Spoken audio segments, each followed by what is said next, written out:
Hello, and welcome to Stories from the View, a podcast from the Pleasant View Senior Center in East Longmeadow, Massachusetts. On this podcast, we invite East Longmeadow residents to tell us stories about their lives and events. And today's guest is Mike Raschilla.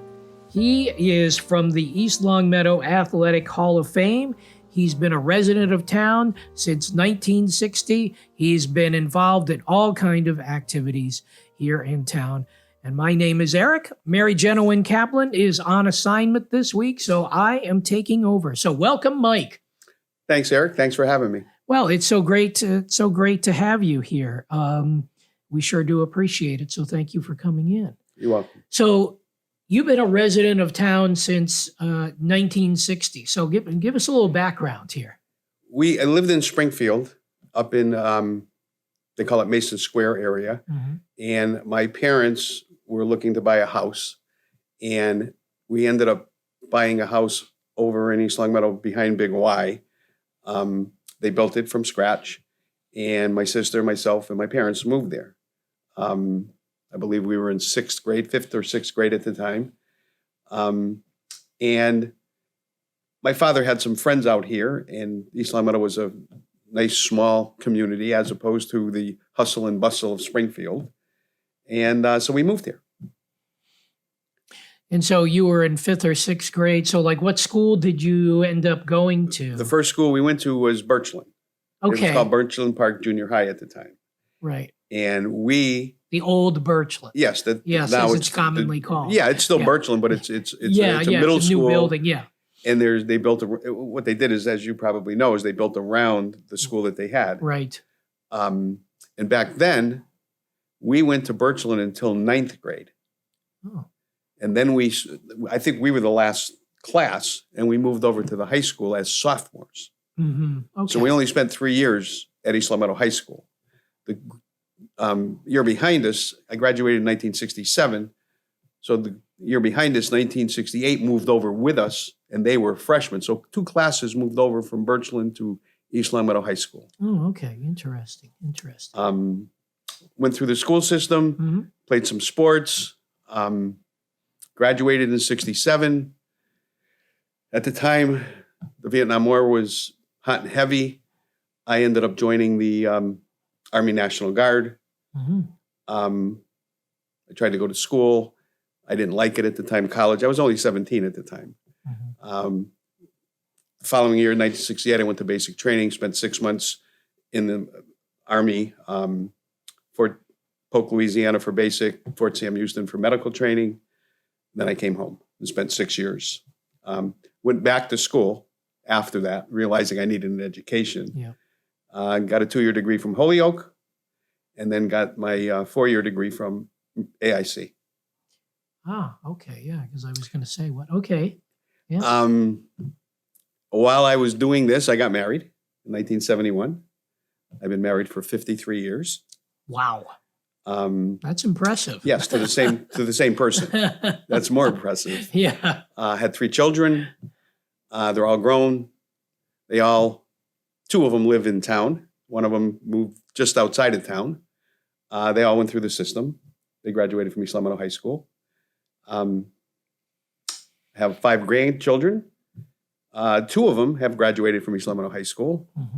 And one is going to Wilbraham Munson, and the other 2 are starting out their school careers. They're young. So I guess you really are a townie. I consider myself a townie. We moved away for a few years when we first got married until we bought our first house back here, and I've been here ever since. Been very involved with the town in various ways, mostly sports. And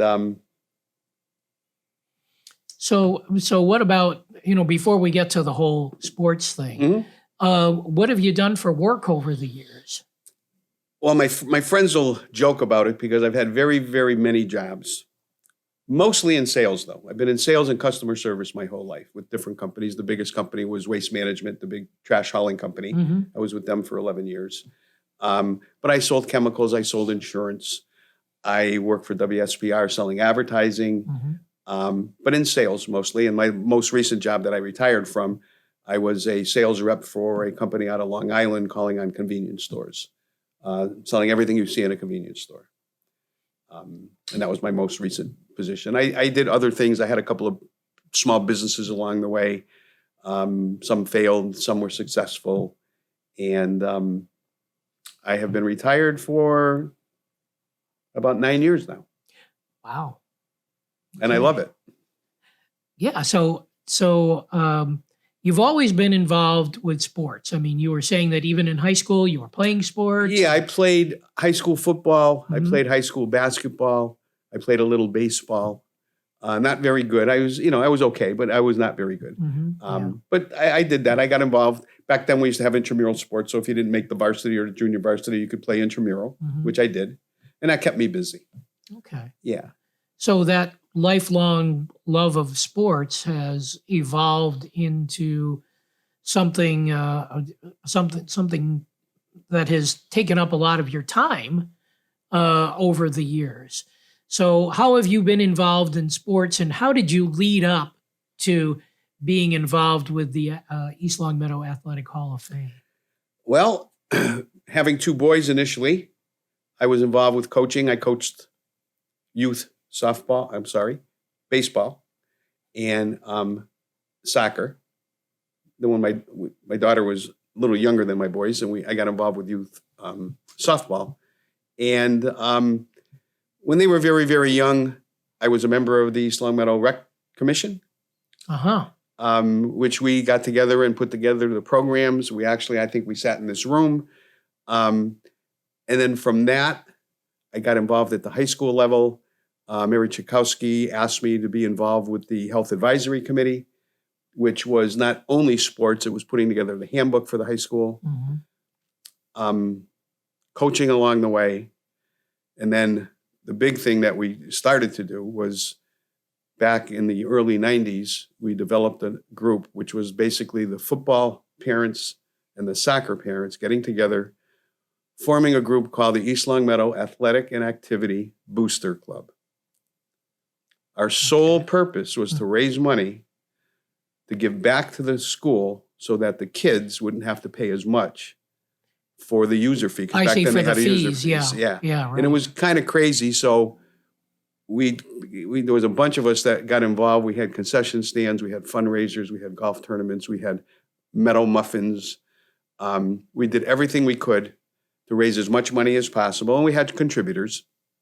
And we gave it back to the school, and they used it towards, and it didn't go to any specific sport. It went to all the sports. Every kid got a certain amount of money deducted from their user fee. I see. Initially, I was the president, and following me was Ned Obenesser as the president. And then, slowly other booster clubs kind of developed on their own for each specific sport. What we did for 4 or 5 years was for all sports. Right. Okay, I see. I ended up coaching high school varsity softball for 10 years. Wow. And we had our own fundraiser because we needed equipment. We needed a pitching machine. We needed uniforms. So we raised money in ourselves. This was from 2000 to 2010 that I did it. But all the other sports, football had their own booster club, the Gridiron Parents. Baseball had their own.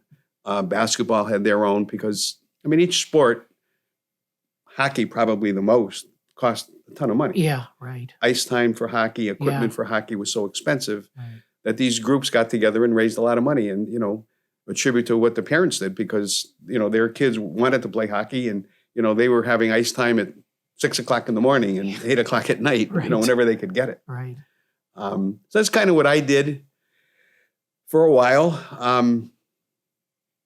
As I said to you before, during this whole thing, I also, when I was selling advertising for WSPR, me and my co-host, Gary Albano, were talk show hosts for WSPR Monday through Friday from 6 to 8.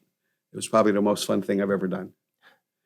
And we got people to call us and they would give us their opinion on certain sports. Obviously, we were, big time Boston fans.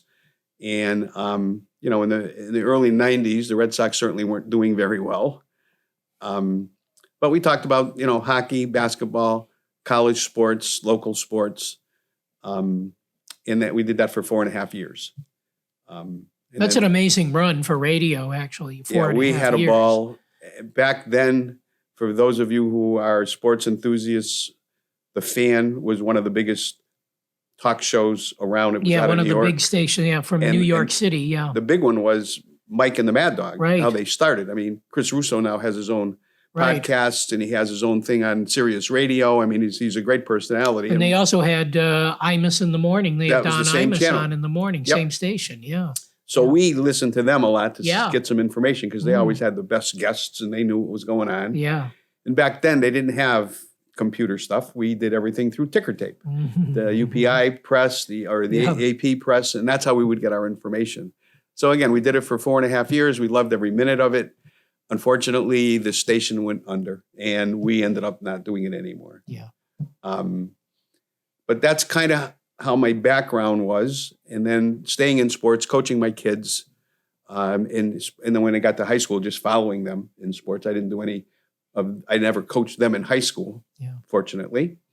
But then on a whim, my daughter got involved with youth softball, and I played softball as an adult. I umpired softball for 25 years. And the gentleman who was doing it at the time was not as experienced, so he was looking for a little help. So I helped him. The following year, when my daughter ended up going into the high school, for whatever the reason, the high school coach of many, many years retired.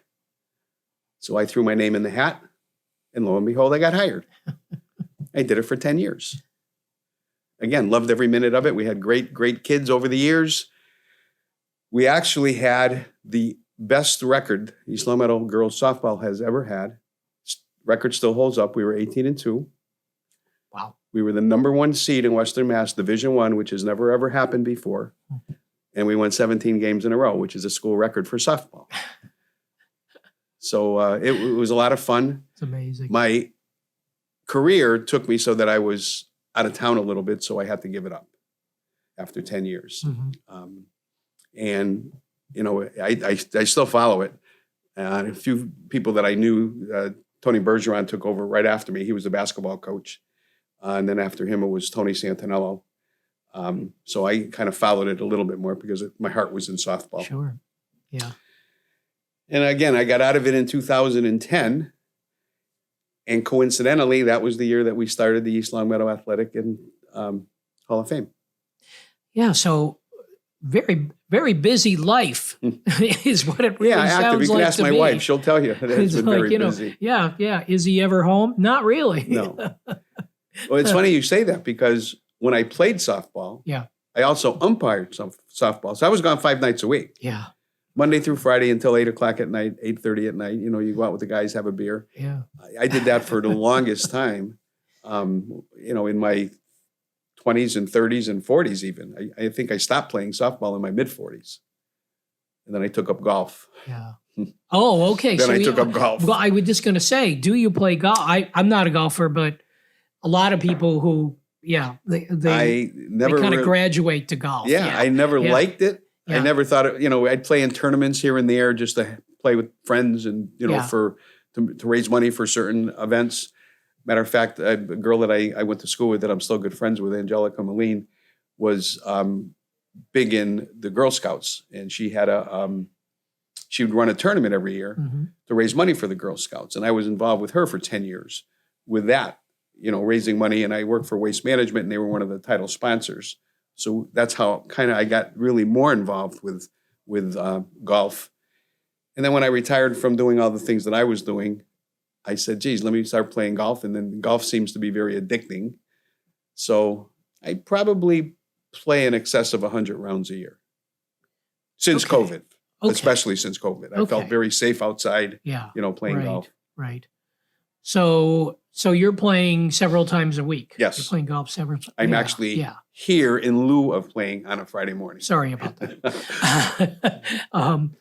Okay. Yeah. Well, that's what I've always heard about golf. Yeah. Is that it can be addicting. It's very common for people who were involved in athletic stuff during, during their life, and then they kind of start golfing. And yeah, it is. It's like almost everything, actually. It's addictive, And the most fun that I have is the but in a fact good way. that I have when I do, I mean, I golf with a bunch of guys that we Yeah. golf all the time, but both my sons play. Yeah. So I play with them a lot. Yeah. And that is That's as nice. good as Yeah. it So gets. that's a really nice connection too.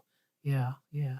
So that's kind of how part of how you're filling your days is with golf.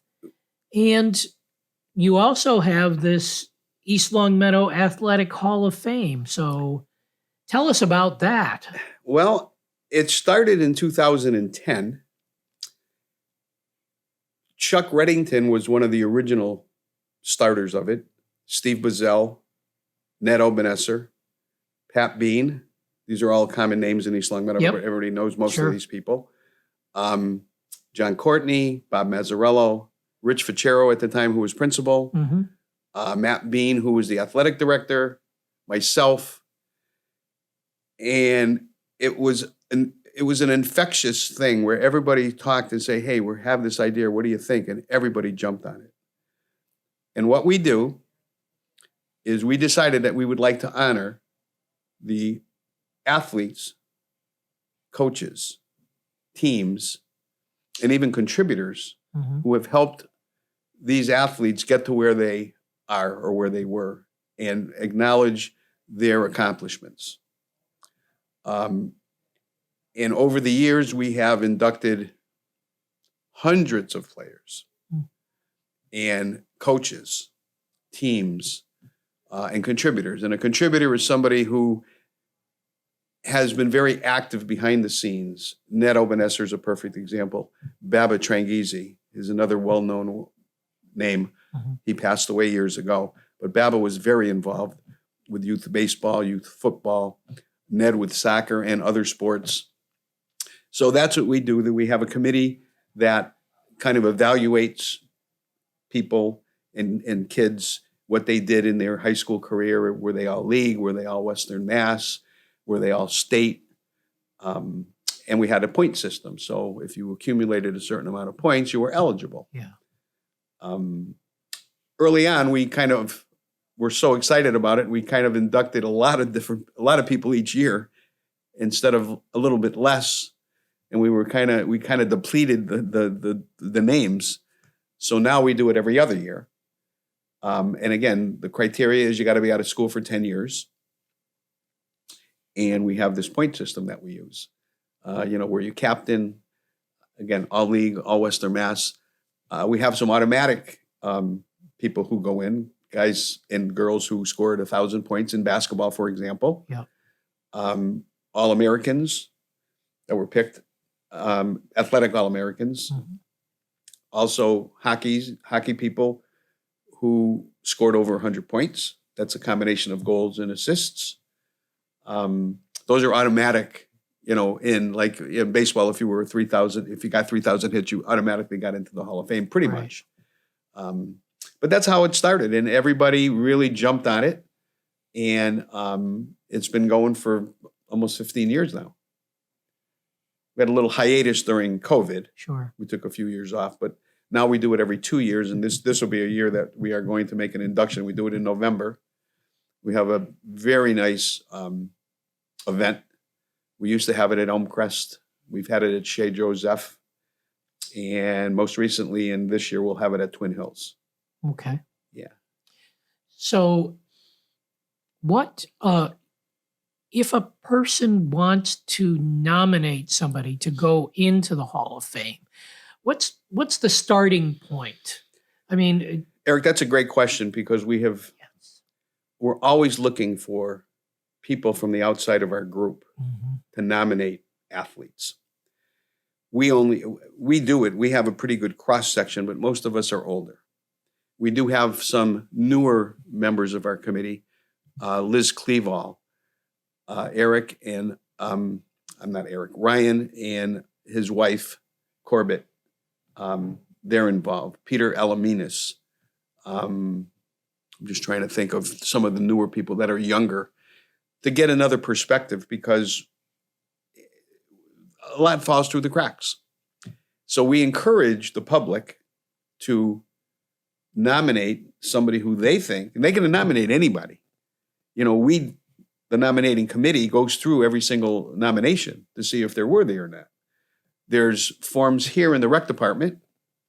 There's forms at the high school. Okay. And I believe there's forms at the library. Mm-hmm. And all you need to do is just take one, put as much information as you can. We investigate. We put them on a list.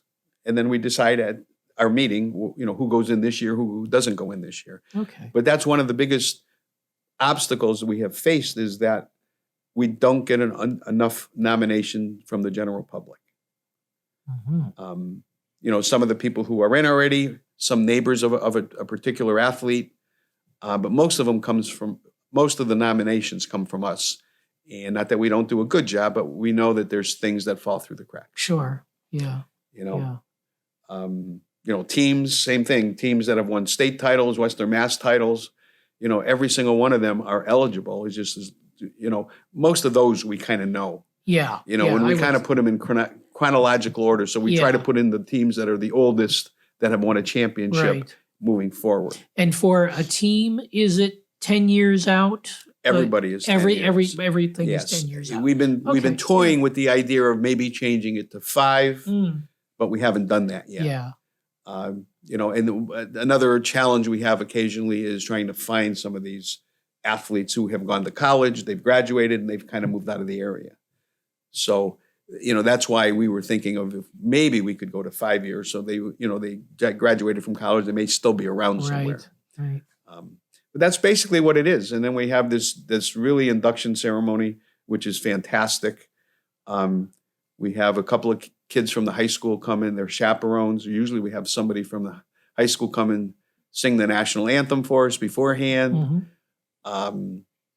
It's a pretty good Pat Bean and Kathy Hill.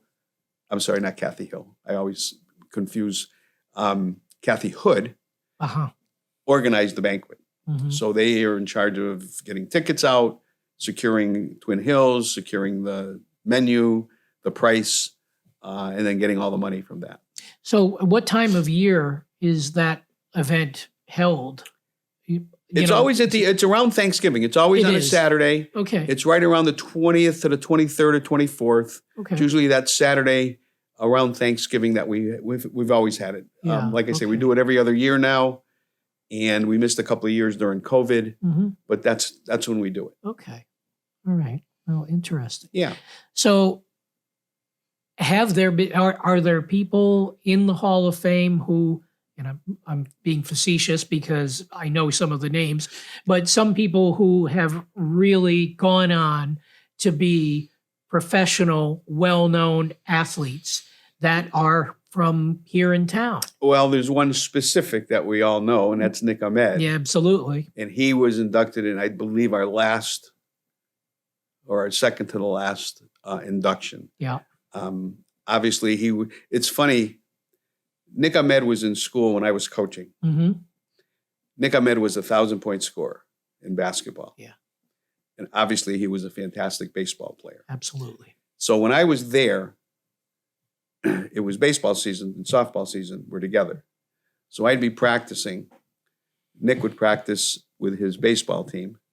And then after practice, I'd see him in the gym playing basketball, working on his other craft. Mm-hmm. During the winter, when I would follow the basketball team, he would be playing basketball, and then in his spare time, he'd go into the gym and he would be pitching. And he would do everything he could to fine-tune that. Amazing athlete, yeah. His brother, Mike, yeah, although I don't believe he made it to the majors, yeah, I don't think was he in did the minor make it to leagues, the- and he was also a Right. professional baseball player. Right. Other than that, I think those are the only two that actually made pros, and I'm hoping I'm not forgetting anybody because I know there was a few people that were close. Yeah. I don't know if they made it or not. And one of the criteria we have is, let's just say, for example, Nick was not a good high school baseball player and made the pros. That wouldn't necessarily make him one of our candidates. It's see. what you did in high school. Right, okay. You know, Mhm. some athletes went and starred in college. Yeah. But because they were just a so-so athlete in high school, that doesn't necessarily mean you would get into our Hall of Fame. I see. We would consider it. We'd look at all the other criteria. We have a couple of special inductees for sports that are not held at the school. Bowling. Oh. And figure skating. Mm-hmm. We have a couple of those people inducted in a special election. That they're part of the Hall of Fame. They have the same credentials, except they excelled, but because the high school didn't have that particular sport or event, we honored them because they excelled at it. And that was during their high school years they excelled at it. Yes. During the high school, even though we didn't have it, Right. they went on and did it on their own. Like I said, bowling and figure skating were the two that comes to mind. Yeah. And people were nominated, and we looked at it and said, boy, they didn't do anything in our school. Yeah. One of our criteria is you had to have been at the school for at least 2 years. So we couldn't come in for 1 year and star, and that wouldn't automatically make you eligible. Mm-hmm. So we looked at it and we said, hey, we're going to create a different room for that. Yeah, interesting. And right now, we haven't officially done it, but we are going to approach the school committee to see if we can have a designated space in the new school for our trophies. Well, that was going to be my next question, actually. If somebody wanted to see who is in the Hall of Fame, is there a designated location? There is. Or, But unfortunately, we have so many of them. When you walk into the present school, right, the main corridor. if you go to the main corridor where the sports section is, where the gym is, right, on each side is a trophy case. Right. In each case, I think, has 20.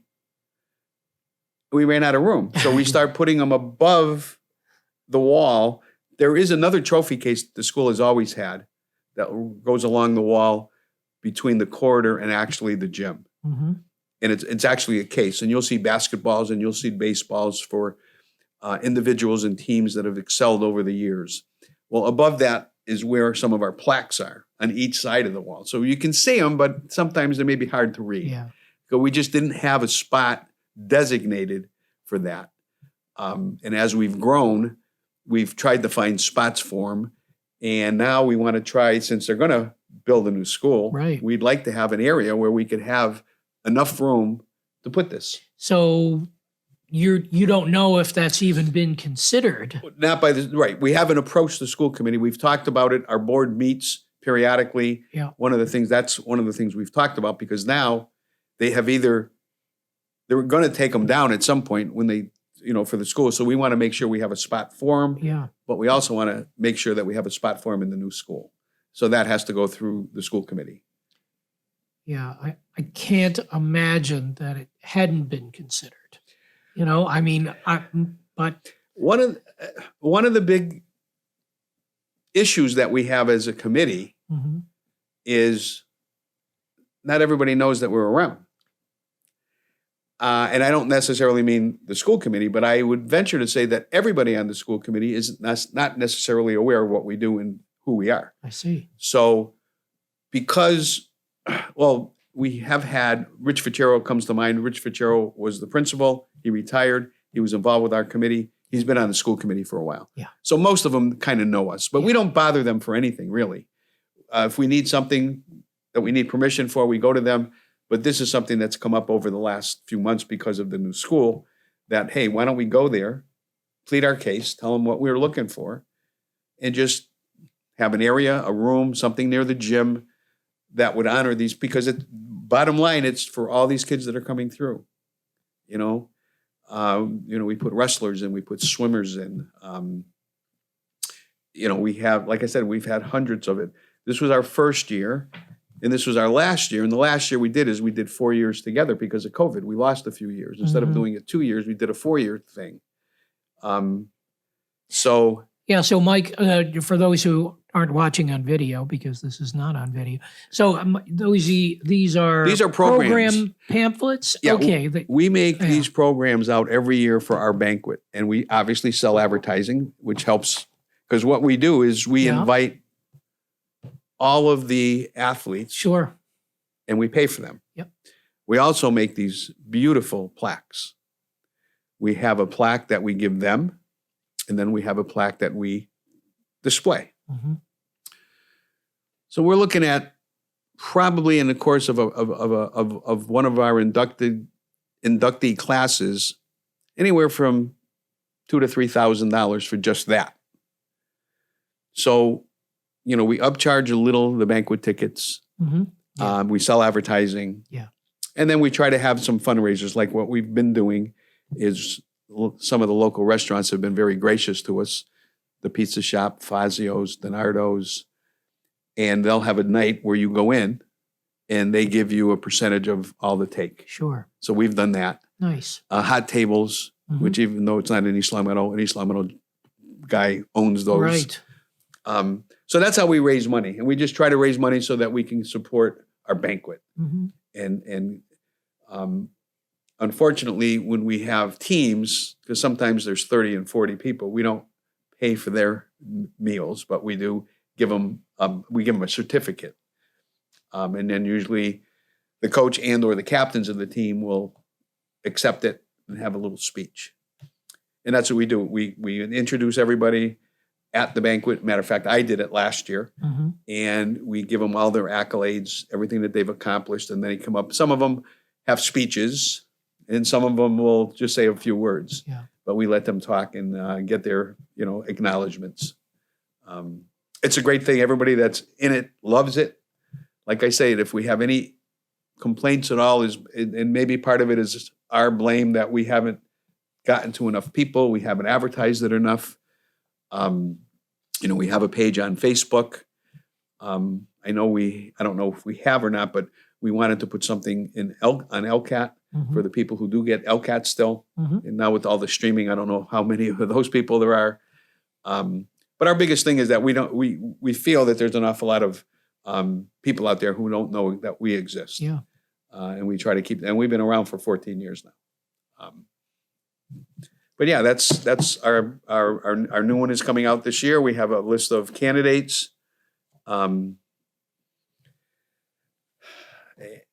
Nobody that's a professional athlete that I'm aware of. Yeah. Since we mentioned Nick is now with the Dodgers. Yes. And that's a pretty good team to be on. That's a pretty good team. And he's been playing. So we're glad for Nick. Yeah. And we have another 8, I think, 2 teams, 8 individuals, and 1 contributor.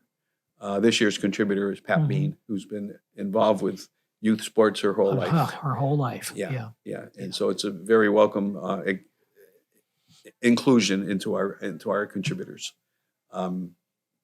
Okay, so you have a Facebook page. How many people do you have on the committee? It ranges. Bob Mazzarello is our president. Okay. Yep. We have Pat Bean, I believe, is our vice president. Ned Obenesser is our secretary. John Courtney. Lloyd Dupree, I believe, is our treasurer. Dick Moriarty. Mm-hmm. Kathy, I always forget. I always say Kathy Hill, but it's not Kathy Hill. It's not Kathy. Yeah. It's Kathy Hood. Okay. Kathy Hill used to be the principal Right. at Birchland, Yeah, and she's right. now on the school committee, who has been very friendly to me. She Right. let me use, back when I was coaching, we were having an issue at the center, and she gave me permission to use this field at Birchland, which we've used now since 2005. Yeah. Um, Okay. Peter Alaminas, Liz Cleval, Ryan Corbett, Aaron Corbett. I know I'm leaving somebody out. That's a pretty big. Pat Bean. I said Pat. Yeah, but that's a pretty big committee. And so we've had that's- a bunch of people over the years. I mean, Chuck Reddington, who has moved to Florida, Chuck was involved. He was one of the originators. Pat Bean's brother, Matt, was Mhm. involved because he was the athletic director right. when we first started. Paul Ruscia was one of the ones that built those cabinets for us, the trophy cases. Jerry Sawyer was involved originally. His son Jeremy Sawyer was involved originally. So we've had an awful lot of people. We probably have a dozen now that are active, but again, we're all getting older. Yeah. We're looking for new blood, not only to give us nominations, but also to be involved with our group if anybody out there is willing. Sure. And again, we probably meet 7 times a year, which is not a lot. We take some time off, and now we do it every other year. So it's not every year. Mm-hmm. So it's not as much as we had before. And it's just a matter of getting together, putting together the new nominating class, going through what we have for nominations. And some people have been on the list for a while, and we're kind of fine tuning it because for whatever the reason, they just didn't make the cut, So if a person wants to get involved or perhaps contribute financially Mm-hmm. to the Hall of Fame, how would they do that? The easiest way is to get a hold of any one of the members I just mentioned. And, we do have a handful of our past inductees who still either come to the banquet Mm-hmm. or contribute financially. Okay. We would love to have people just write a check out to us, come to any of our fundraisers, which we try to advertise as much as possible. And again, we have advertisements all over the place. We have them on Facebook. Liz Cleval runs the Facebook stuff, so Mhm. everything we do is on Facebook. LCAT broadcasts our banquets. Mhm. If Oh. you wanted to get on their site, you could see Okay. every single one of them, Huh. and they're great. We get testimonies from the superintendent. We get testimonies from not governors, but state representatives, Mayor of Springfield. So they are aware of what we're doing, and they're congratulating whatever the current induction class Mhm. is. But again, we lost a little bit of our luster during COVID because we took a few years off that, Mhm. kind of, oh, that's right, that's what you guys do. So now we're making a push to put the program together, get advertisers from local businesses. And we get, JB's Ice Cream, the Italian Vets Club, Pip Printing does a lot of our printing and gives us a break on everything. Mhm. They're advertisers. Fazio's, Donardo's, Pizza Shop. All of these local businesses Yeah. have supported us along the way. Mayberry. I know I'm forgetting some, but that's how we make money through our programs. Yeah. Okay. Well, that sounds great. So maybe the easiest starting point for people then would be to look you up on Facebook or. Yeah, and Facebook, I believe there is a site that you could actually an address, a PO box that you could Yeah. actually send a donation to. Oh, okay, perfect. If you were to go pick up a nomination paper, you could do that. It's again, I believe it's in the library. I believe it's here at the rec department, and I know it's at the high school. Yeah. Okay. And information is there. Our treasurer, I believe, is either Lloyd or John Courtney. It might be John Courtney, but their names are there because they get all the checks when we have the banquets. But yeah, when we have contributors, people who can't make the banquet, so they'll donate, especially people who have been inducted in the past. Yeah. They seem to be very supportive Yeah. of either coming Yeah. to our banquet or supporting it financially. But it's one of the best groups and organizations I've ever been involved with. And I just see these kids at that induction with their families, with their friends. It's very well worth all the work that we put in behind the scenes. Well, I bet. I mean, it's a great honor to be nominated and to be Yeah, inducted. and we decided at some point, and again, back in the day, there wasn't as much information as you can get nowadays. And I really feel bad for the kids nowadays because the Springfield Republican doesn't do as good a job as they used to with high school sports. When I was coaching, there was a guy that was in charge of girls softball. So he would be the one that I would contact and give him all the information from our game. And then the next day it would be in the paper. Yeah. Agawam, East Long Meadow. Now my understanding is they have one beat writer who does all the sports. And I feel bad for the kids because they used to like getting their name in the paper if they had 3 hits or 2 hits or 20 points or whatever they did. Yeah. It just doesn't happen like it used to. So now it's a little longer for us to verify any of the information we get, because now you have to go to the paper or you have to go to the coaches, because the coaches at the high school, one of the things we did at the end of the year is we turned in a synopsis of the season, turned it into the athletic director, and you put down all your accolades, anybody that made all Western Mass or all league or all state. So at least we had that information. Mm-hmm.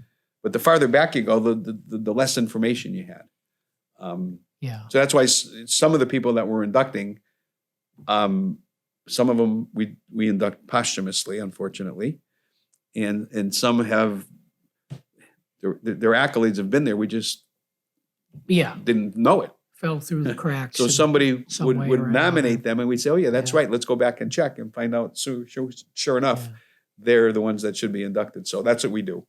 But yeah, we have a pretty good list, but we've had a lot of people on that list forever that we need to take off the list, and we need to put some new people on it.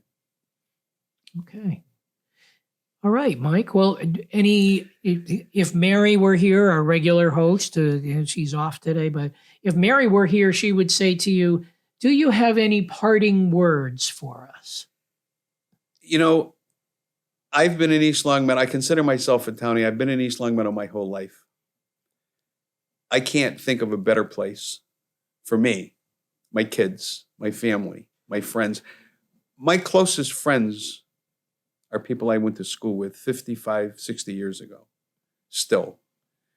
They've remained in town. It's a great community in spite of, all the little problems everybody has and the questions and, my street didn't get plowed and I don't like this politician. That stuff goes on all the time. Yeah. It's a great town. I would never consider going anywhere else but here. And it's funny because I'm also involved in my high school reunion committee. And we're coming up on 60 years. And one of the girls in our committee tries to get a hold of, people that we haven't seen in a while that have moved away. And a lot of people come.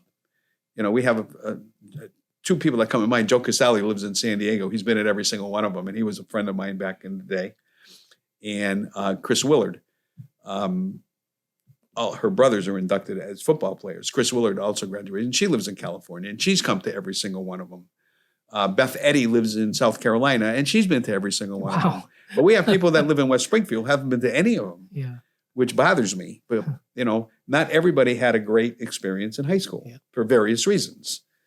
But it's a great town. I couldn't think of any other place to live. The house that we live in now, we had built like 36, 37 years ago. My kids went through the system. They all played sports. My grandkids are going through the system now.